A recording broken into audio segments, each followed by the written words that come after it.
And we have to begin, Mr. Vice President. First of all, thanks for having me on. Thanks very much for joining us on this truly historic, important day in American history. I want to begin with the New York grand jury, as you well know, as all of our viewers know by now, voting to indict the former president of the United States, Donald Trump. He's now the first president, former president in American history to be criminally charged. It's a really significant development. I want to get your reaction to this unprecedented development. Well, I think the unprecedented indictment of a former president of the United States on a campaign finance issue is an outrage. And it appears to millions of Americans to be nothing more than a political prosecution that's driven by a prosecutor who literally ran for office on the pledge to indict the former president. But it wasn't just, Mr. Vice President, excuse me for interrupting, it wasn't just the prosecutor, the district attorney in New York who did this. This was a grand jury of some 23 people, and you need a majority, 12, to go ahead and criminally indict. Well, I understand that, and it's been a long time since I was in law school, Wolf, but I remember the old saying, you can indict a ham sandwich, right? The threshold, the burden of proof is very low. Prosecutors make decisions, discretionary decisions about what they bring all the time.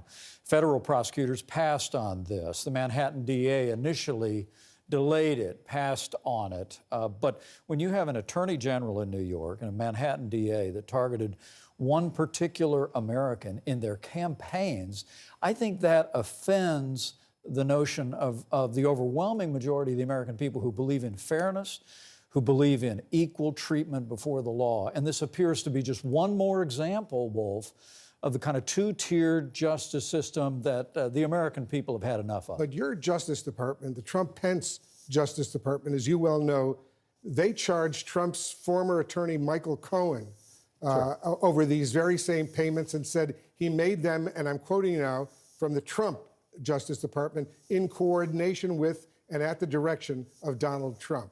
Cohen spent more than a year in prison. Do you concede that was a crime? Well, I concede that lying to Congress is a crime, which was, if memory serves, what Michael Cohen went to jail for the most part. Look, that wasn't just the only charge. But here's the issue. I have to tell you, I'm traveling around the country a lot. My wife and I are going through a process of making decisions about our future. And, I was and just we'll get to that. I know, but I was just in Iowa yesterday. I tell you, I was 3 different cities. And even though this has been in the news over the last 2 weeks, and issues about me and another investigation were in the news, not one person raised this issue to me. And I have to tell you, the media's obsession about these investigations into Donald Trump, I think is being lost on the American people who are struggling under the weight of the failed policies of the Biden administration. But look, I think the American people are going to look at this, see it as one more example of the criminalization of politics in this country, and it's one more example of the kind of drama that captures Washington, D.C. and makes it almost impossible for us to solve the problems that this country is facing. You're a law and order politician. If Trump is convicted of these crimes that he's being charged with today, should that disqualify him from being the Republican presidential nominee, or should he drop out? Well, if he's convicted. If it's a long way to that decision. I promise to answer that question if that approaches. It's a possibility that a judge would even throw this case out before it would even go to trial. So I don't want to talk about hypotheticals and all of this. What I want to tell you about is the American people are struggling under the failed policies of the Biden administration at home and abroad.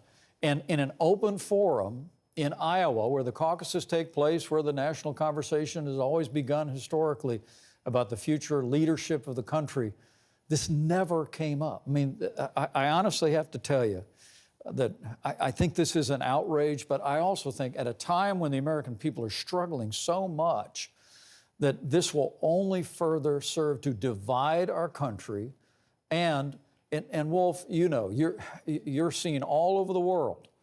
The message that this sends to the wider world is a terrible message about the American justice system. And I would that this Manhattan DA would have thought better of it and put the interest of the nation first. But let's put this into some sort of perspective.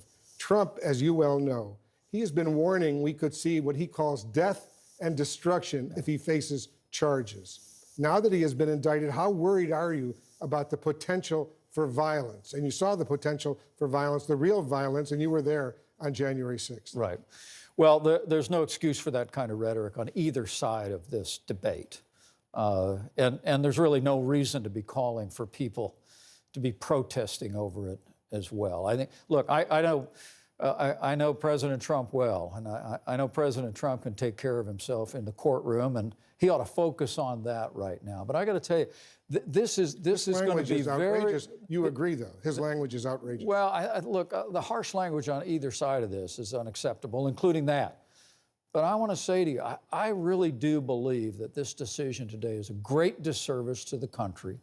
And the idea that for the first time in American history, a former president would be indicted on a campaign finance issue, to me, it just smacks of political prosecution. And I think the overwhelming majority of the American people will see it that way, Wolf. Are there any circumstances at all, Mr. Vice President, in which you would think it would be appropriate to criminally prosecute a former U.S. president, or should former presidents be categorically immune from any and all criminal charges? No one is above the law, including former presidents. Let me be clear on that point. And the American people know this.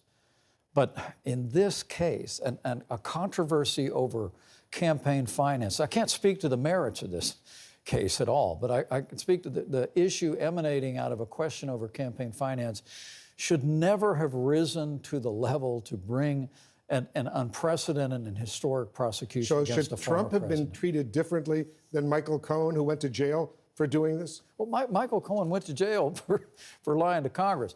Look, this is an issue about campaign finances, and it's a tenuous at best. And I've even seen here on the airwaves of CNN a whole lot of legal experts that have been saying, not this case. And prosecutors make these decisions all the time for everyday Americans and for people in high positions and people of great influence. So this is a bad decision by a political prosecutor, and I think the American people are going to see right through it. Does Trump's indictment today change at all your calculus as to whether or not you're going to actually run for president yourself? No, it has no bearing on our decision. For me, for my wife, Karen, it all comes down to our sense of calling, and we're going to continue to travel around the country, listen intently, and reflect on our years.